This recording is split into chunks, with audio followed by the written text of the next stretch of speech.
Innanzitutto buonasera a tutti e a tutte. Mi sentite bene? Mi vedete bene? Bene, bene. Sì, Sì, bene, bene, perfetto. bene, bene. Sì, sì, perché è importante la comunicazione e anche la visione. Sì. Ho visto dal programma di stasera che posso proprio dire che sono beato tra le donne. Prima l'Anna, poi ci sarà la Milena come relatrici e quindi io sono in mezzo, appunto, no? Ecco. Allora, anzi saluto anche gli amici perché io coordino anche una rete chiamata Rete Interdiocesana Nuovi Stili di Vita, che è formata da 90 diocesi, dal nord a sud d'Italia, e quindi ci sono parecchie vostre diocesi che sono in rete, dove condividiamo esperienze, iniziative, raccontiamo il bene che va raccontato, cioè quella narrazione del narrativo, no? Delle buone pratiche. Adesso abbiamo visto che siamo riusciti anche a contagiare, pensate, la settimana sociale nazionale che è stata fatta a Taranto, e in questi anni avevamo proprio sottolineato molto il fatto di cominciare a raccontare il bene che c'è, che esiste e che purtroppo fa notizia solo il male. Vedete da questi mainstream, no? Da questi mezzi di comunicazione che fa notizia il male, il bene, se viene raccontato alla fine di tanta cronaca di male che uno non ha neanche più il tempo, neanche più la capacità poi di gustare il bene che sta in fondo, no?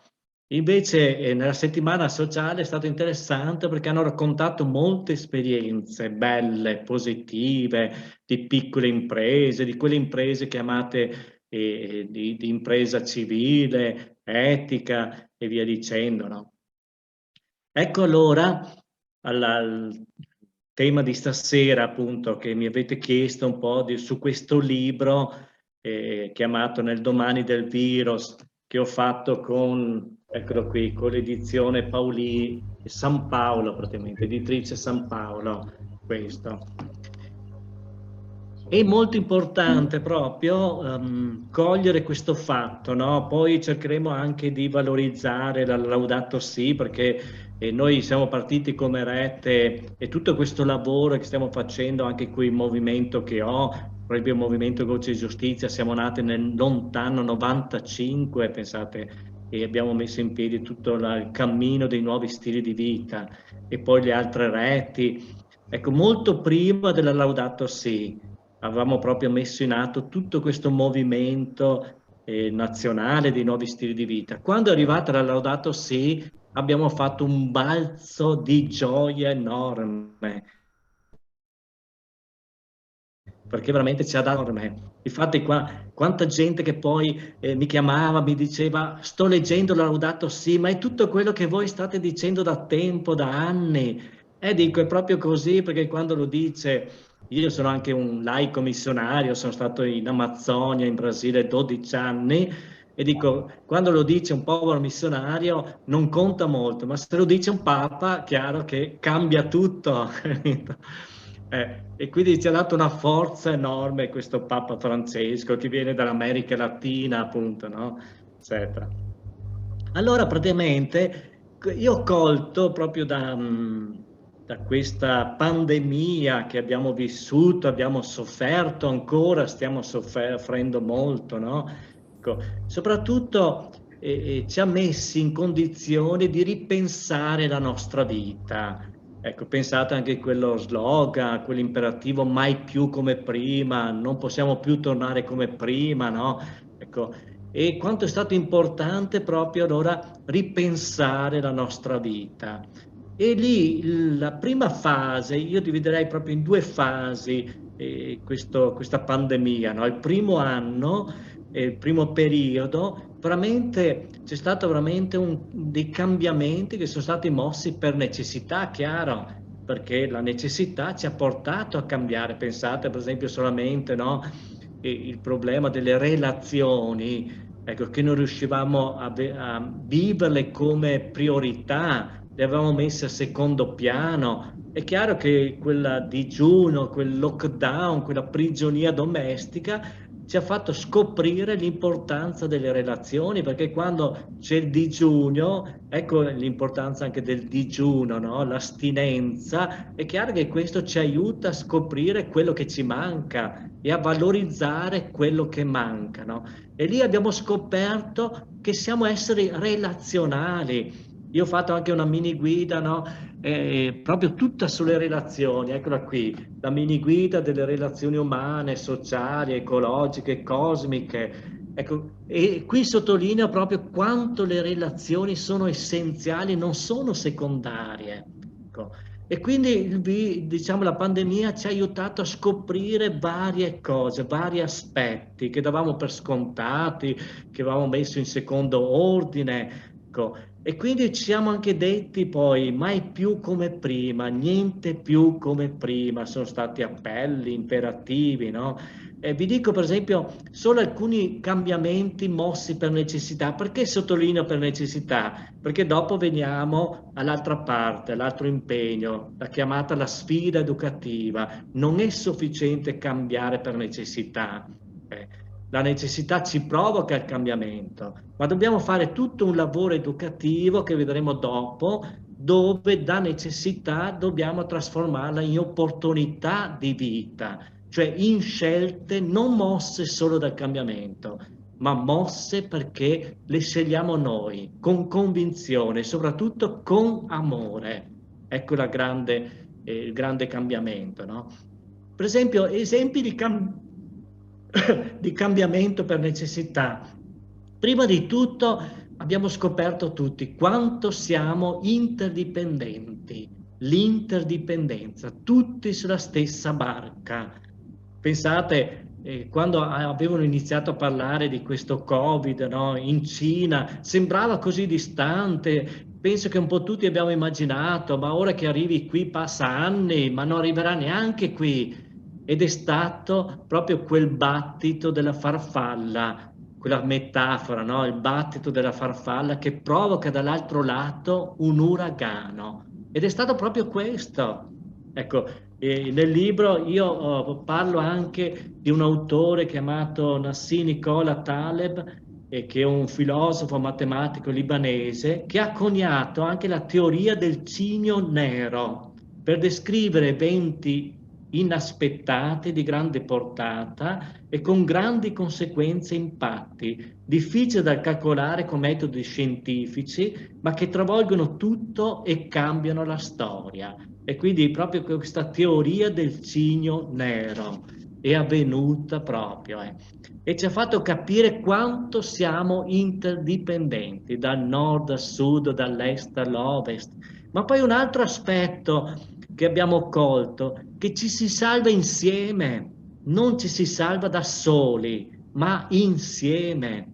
E quindi abbiamo scoperto l'Aichera, lì in Toscana avete questo grande, no, profeta, Don Milani, appunto, no, che ci ha fatto capire questa importanza dell'Aichera al posto del me ne frego.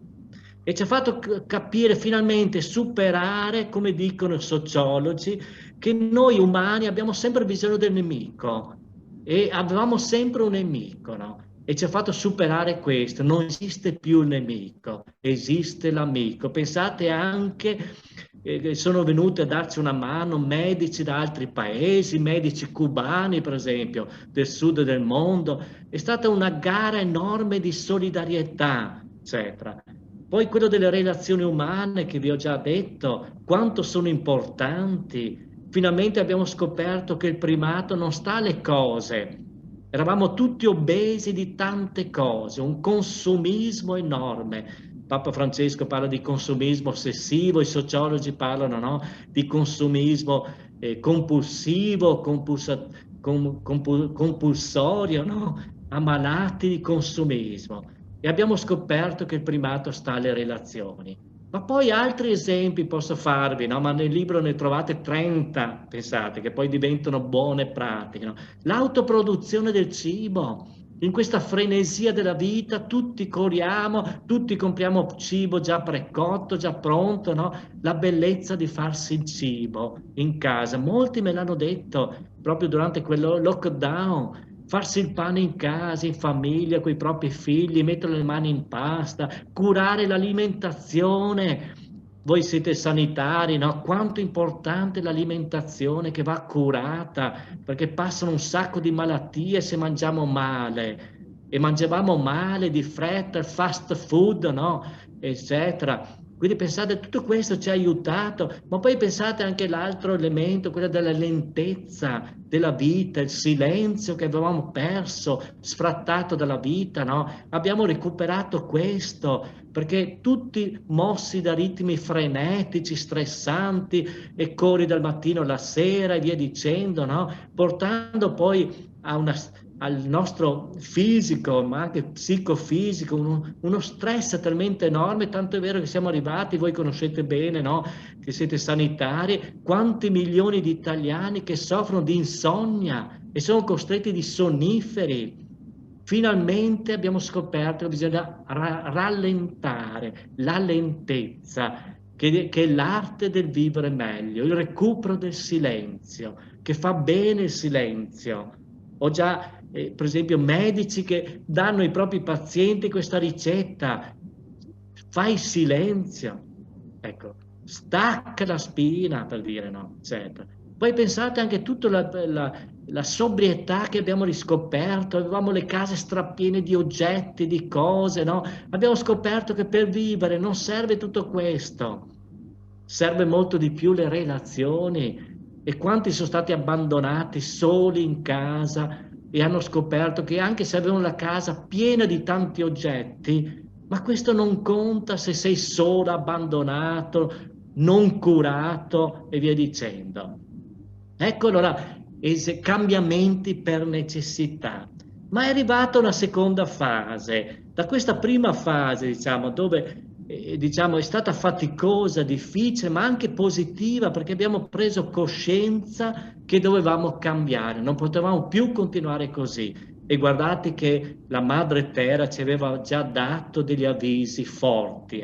Pensate a tutti i cambiamenti climatici, i contrasti sociali, le guerre, i conflitti, e noi sordi andavamo avanti con quello stile frenetico e via dicendo che vi ho detto, no? Finalmente alcuni l'hanno chiamato l'ultima chiamata da questo virus, no? Che ci ha fatto veramente, ci ha fatto riflettere, pensare.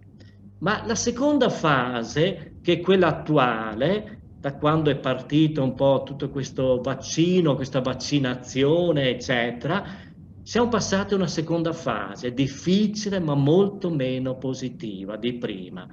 C'è una fase di stanchezza enorme, di disagio. Avevano promesso tanto, no? Che con la prima dose subito si risolveva tutto, no? Arriva la seconda, la terza, poi non sappiamo come, no? E poi è nato un contrasto tra vaccinati e non vaccinati. Cioè è ritornato di nuovo il nemico. Il nemico. Per i vaccinati sono i non vaccinati, per i non vaccinati sono i vaccinati, e guardate che abbiamo un conflitto sociale sempre più forte, eccetera. E mi rifaccio una lettera molto interessante dell'amico noto biblista padre Hermes Ronchi, che condividiamo molte cose. Io gli avevo anche condiviso una lettera che avevo fatto per Natale, no? Su questo problema del contrasto, delle discriminazioni, che poi sono partite di nuovo discriminazioni varie, no?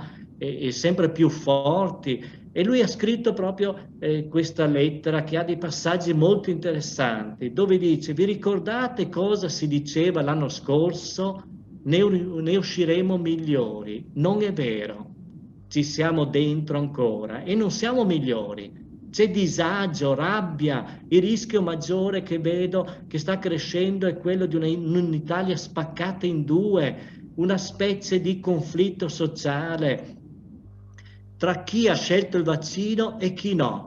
Lo sentite il linguaggio aggressivo e violento che si usa dappertutto, su tutti i mezzi di comunicazione, da tutti, da una parte e dall'altra: insulti, umiliazioni, aggressioni, disprezzo, assalti. Siamo tornati ai guelfi e ghibellini, i medievali, alle guerre civili, le peggiori. dove ci si spara addosso tra Novax e vaccinati, tra vaccinati e non vax. Si spaccano gruppi, compagnie, comunità, addirittura famiglie.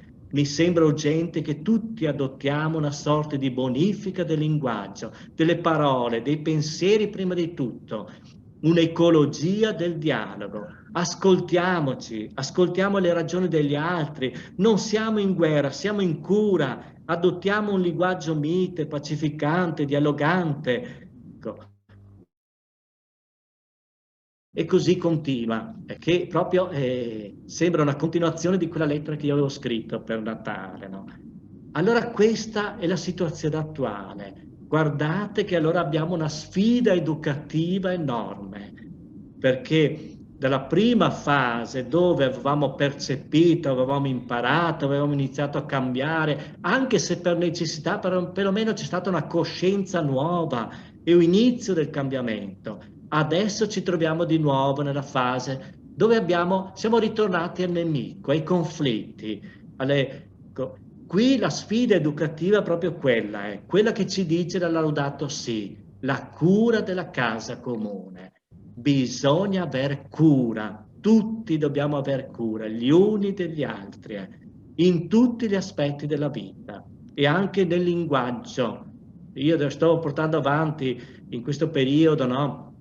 Un corso che abbiamo iniziato lunedì precedente, adesso ce l'abbiamo a secondo incontro lunedì prossimo, è un corso online sull'ecologia del corpo, praticamente, dove avevo fatto gli auguri per il nuovo anno, li avevo intitolati un po' così, auguri poco formali ma molto di cambiamento. E ho detto, per mettere in atto, costruire il cambiamento nel 2022, ho detto coinvolgiamo 6 parti del nostro corpo che sono importanti e in questo corso proprio approfondiamo queste parti del corpo, che la mente libera, che gli occhi nuovi, che la bocca gentile, recuperare la gentilezza, no? Eccetera. E poi il cuore aperto, amorevole, no? Le mani in pasta, le mani che costruiscono veramente, no? Un nuovo mondo, e poi i piedi profetici, piedi che ci fanno camminare oltre i ponti, oltre i muri, oltre i conflitti, no? Eccetera. Ma no, per generare veramente quello che dice la Fratelli Tutti, la fratellanza universale, eccetera. E da questo è partito questo corso, c'è stata anche una sorpresa enorme, pensate, 300 iscritti dal nord a sud d'Italia, ecco, una voglia di conoscere, no, questa ecologia del corpo. Allora questa è la sfida educativa, che è molto importante, passare proprio dal conflitto, dalle discriminazioni, dall'avere sempre voglia di avere un nemico, un capro espiatorio, alla cura, all'ai care. E qui allora entra la seconda parte proprio di questo lavoro che ho fatto in questo libro, no? Non è sufficiente cambiare per virtù, per necessità, scusate. Non è sufficiente, dobbiamo trasformare il cambiamento dalla necessità all'opportunità, cioè dobbiamo cogliere, ecco, che quel cambiamento che abbiamo messo in atto e che è stato provocato dal virus, dalla pandemia, deve diventare una scelta, non solamente una necessità. Ma chiaro che io, anche quando ero in America Latina, che portavo avanti un po' tutte le lotte, pensate anche per la difesa dell'Amazzonia, di questo grande bene, no? Dell'Amazzonia, è chiaro che la necessità è un grande movente di cambiamento, perché è chiaro, quando tocchiamo il fondo, questo ci sprona, no? Ci fa cambiare, ma fare in modo che il cambiamento possa diventare duraturo per sempre ci vuole la virtù, cioè dobbiamo farlo per convinzione, dobbiamo farlo perché riusciamo a capire che è importante vivere così, anzi è meglio vivere così.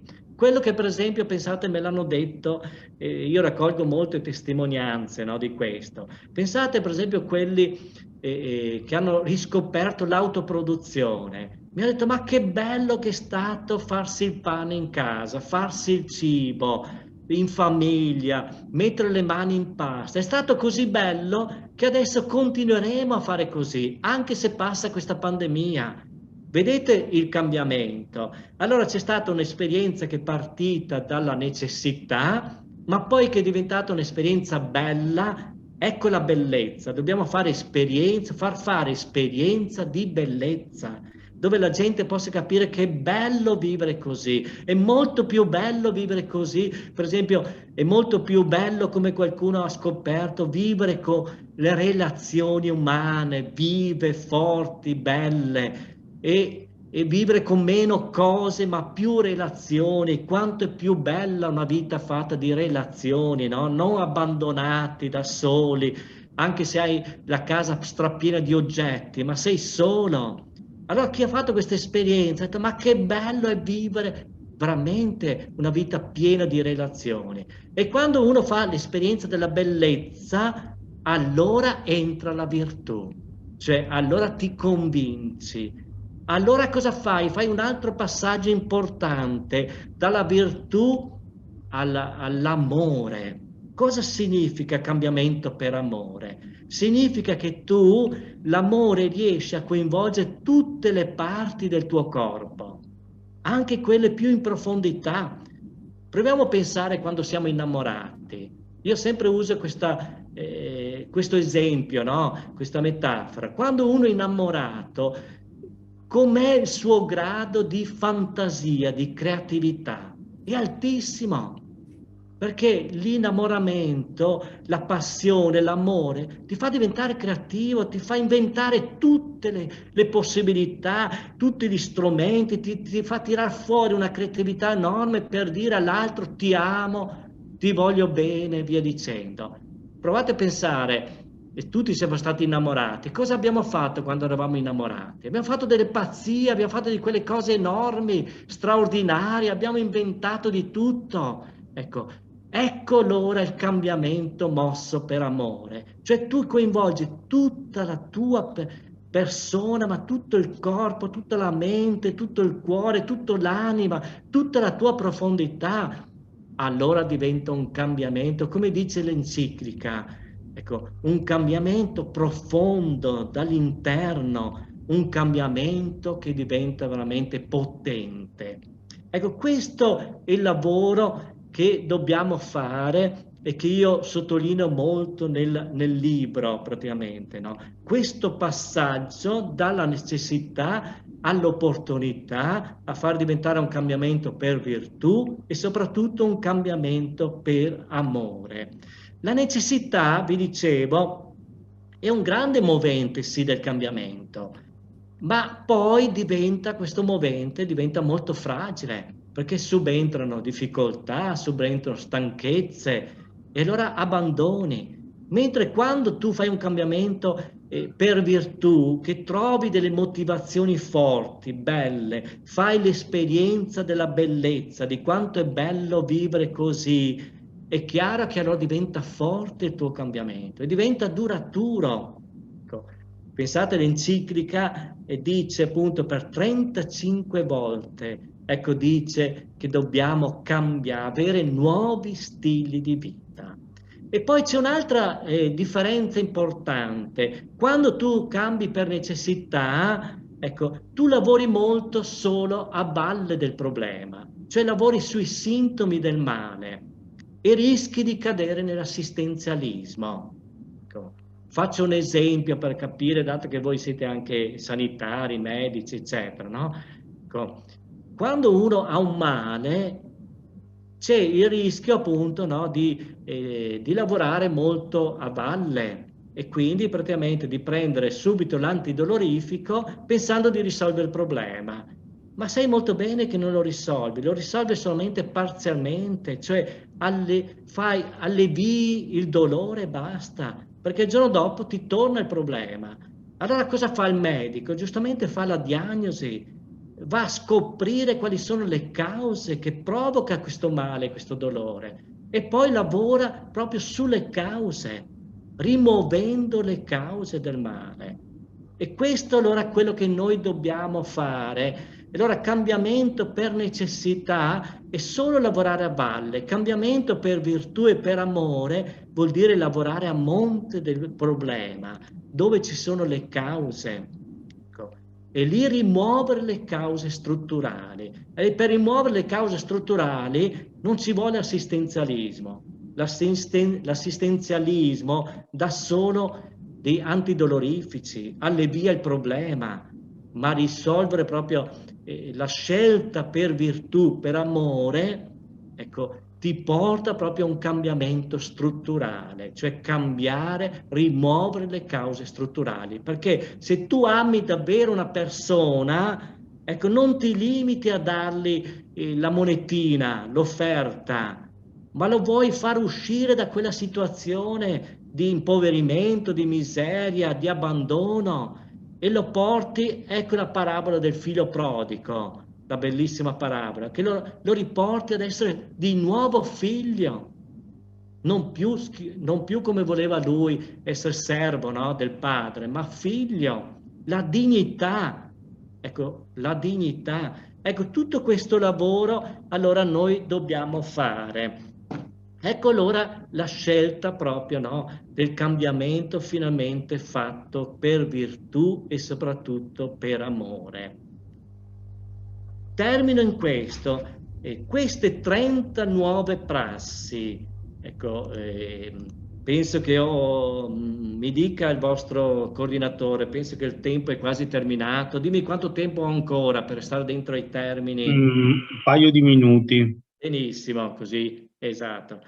Allora, questo 30 nuove prassi che sono state rese necessarie dal Covid, ma poi avete visto tutto il lavoro che dobbiamo fare, che è la sfida educativa, che è molto importante.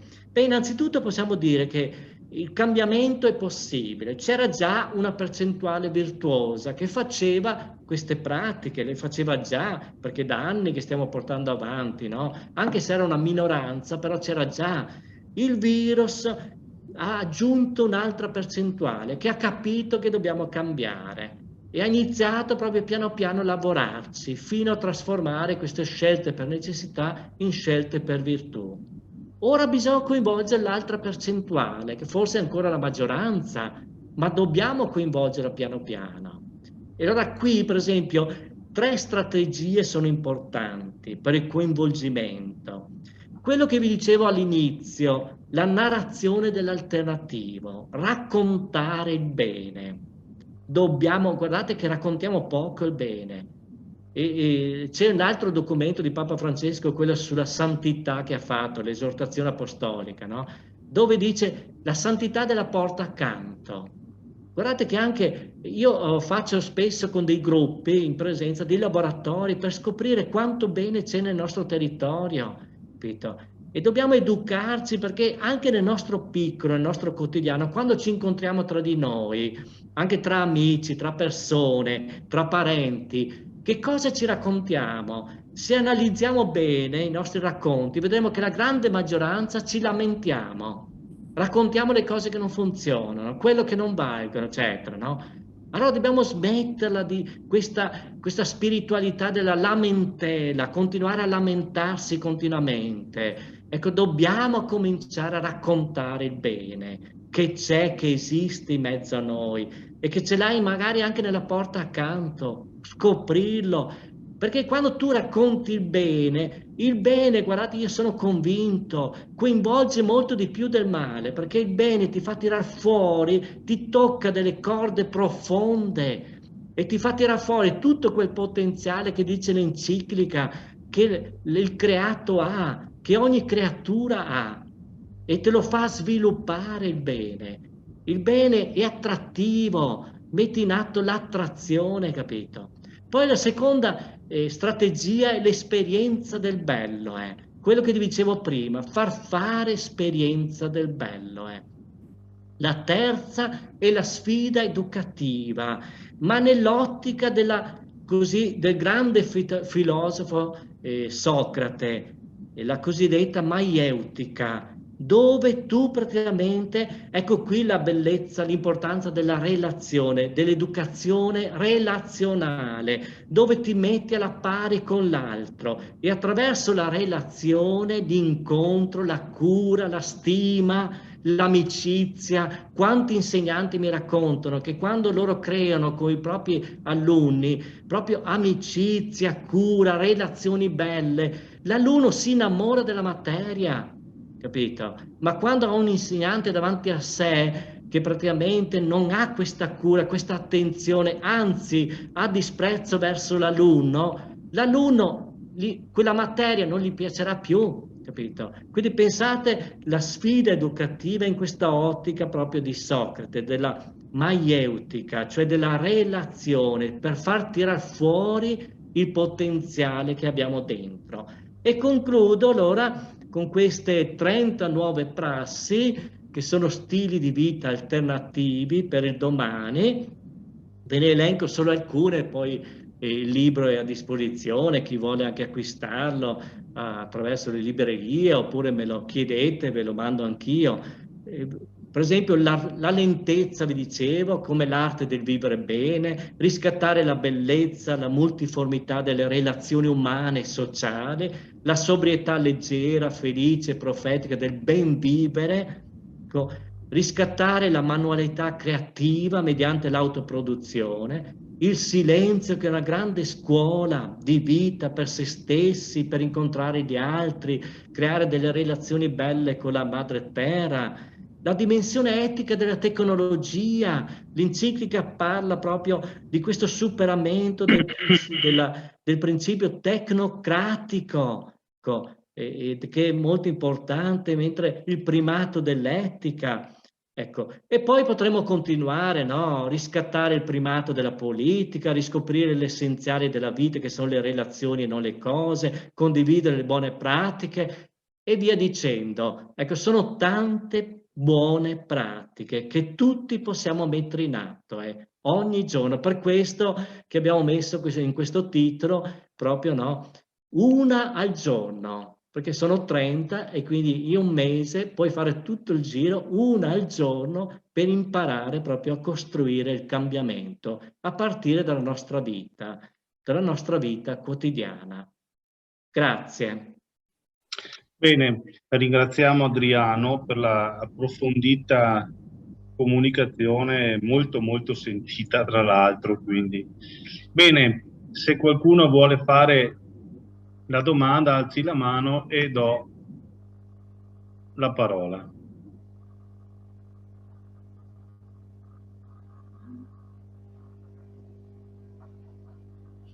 Non c'è nessuno al momento.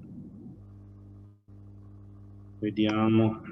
No, al momento non vedo. Sì, mani alzate, Giuditta. Giuditta, a te la parola. Sì, buonasera. No, volevo chiedere così, ma è una domanda così un po' spontanea, diciamo, no? Queste 30 buone pratiche che sono tutte ovviamente condivisibili e sono... se uno già un po' di buone pratiche le mette in atto, ma poi da quell'altra parte non sentono mai niente, no? O comunque si fa una grande fatica a mettere in atto.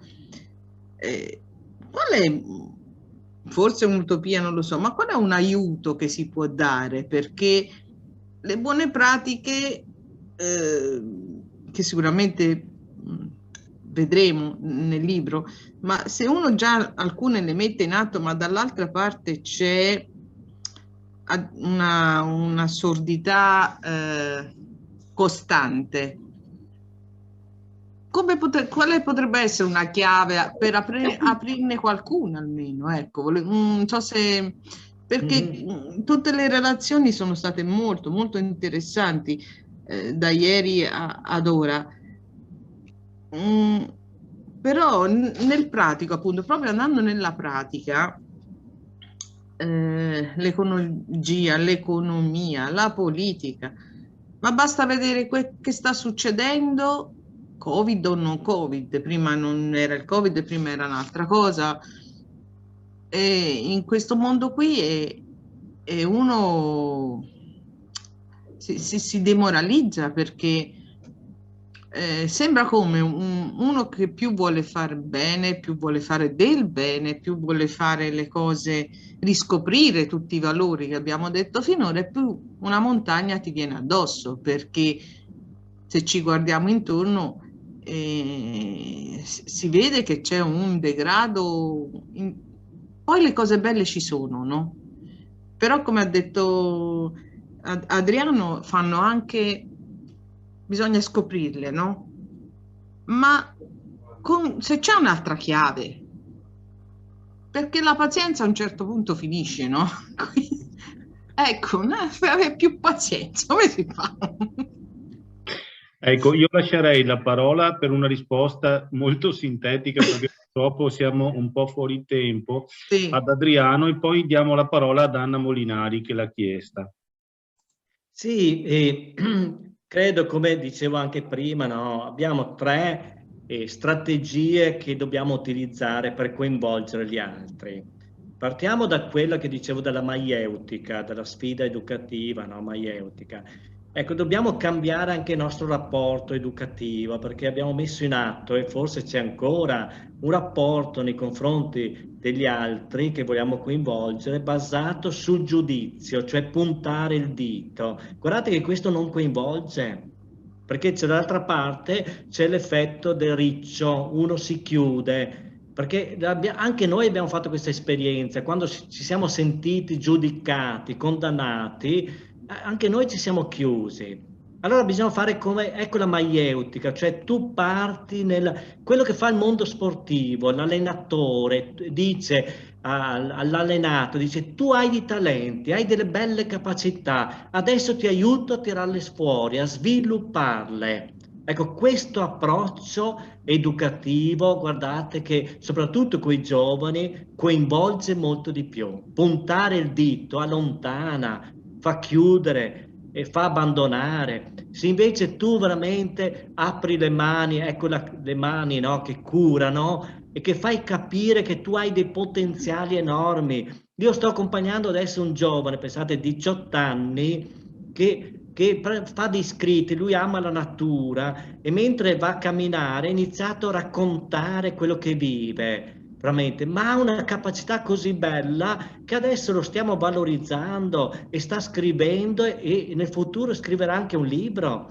e con un'editrice, no? Una signora editrice appunto che è anche la mia delle mini guide, abbiamo detto ma questo ha futuro, eccetera. Vedete, allora vuol dire proprio, e questo qui si è entusiasmato, veramente, una cosa, eccetera. E pensate quanto amore ci mette adesso nel portare avanti questo suo talento. Ecco, questo è importante. Secondo, quello che dicevo, l'esperienza del bello. Facciamo fare esperienza di bellezza.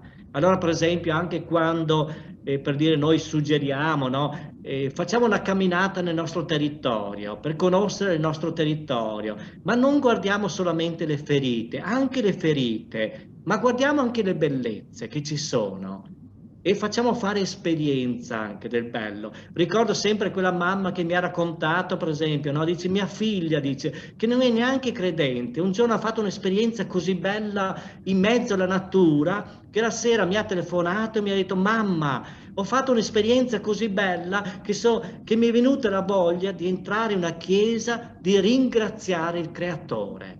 Pensate, l'esperienza di San Francesco di Assisi, dalle creature al creatore. Un giovane mi ha detto, ma un giorno camminando nel bosco io ho trovato un formicaio e ho avuto il tempo di fermarmi e osservarlo, contemplarlo. Ho scoperto una bellezza enorme che non avrei mai immaginato, e da quel giorno, dice, io faccio difficoltà anche quando incontro una formica da sola, faccio difficoltà a schiacciarla, perché ho capito quanto tutte le creature, anche le più piccole, sono importanti. Terza strategia è raccontare il bello, raccontare il bene che c'è. E guardate che quando raccontiamo il bene, raccontiamo esperienze positive, anche del vicino di casa, questo la gente si coinvolge molto di più, e si coinvolge molto meglio, perché il bene attrae. Allora se usiamo queste, adesso ne ho raccontate 3, non ho più tempo, no, eccetera, sono tre modalità che ci aiutano, guardate, io ve lo posso dire con la mia esperienza, queste 3 modalità coinvolgono molto, molto di più, eccetera. E allora riusciamo anche a quell'obiettivo che dicevi Giuditta, a coinvolgere gli altri, soprattutto quella parte che forse ancora è maggioranza, ma che va coinvolta piano piano per costruire il cambiamento. Grazie. Bene, lascio allora la parola ad Anna Molinari. La mia, cerco di essere molto breve perché la mia più che una domanda è una ripetizione, nel senso che condivido pienamente quello che diceva Giuditta. Condivido in pieno quello che dice il nostro relatore, però per me è troppo tardi. Non ho più tempo, non c'è più tempo di convincere gli altri col bene. Ho pensato, ho letto dopo la Laudato Si, pensavo che anche Papa Francesco è rispetto a me estremamente ottimista. Ho passato una vita a fare buone pratiche e a cercare di persuadere gli altri nella maniera sbagliata, senza il sorriso, senza riuscire a far vedere il bello e il bene. Ora io proverò la strada di Adriano, sicuramente metterò in atto queste 30 prassi, ma temo sia troppo tardi. Sono veramente sconfortata per abbiamo fatto l'esperienza durante il lockdown del cielo senza neanche le scie di aerei, del silenzio, dell'aria respirabile pulita anche nella mia città, ma subito dopo ci è piaciuta quella normalità malata a cui abbiamo avuto fretta di ritornare. Questo secondo me mi lascia molto perplessa e dubitosa. Spero che Adriano mi convinca. Leggerò il libro.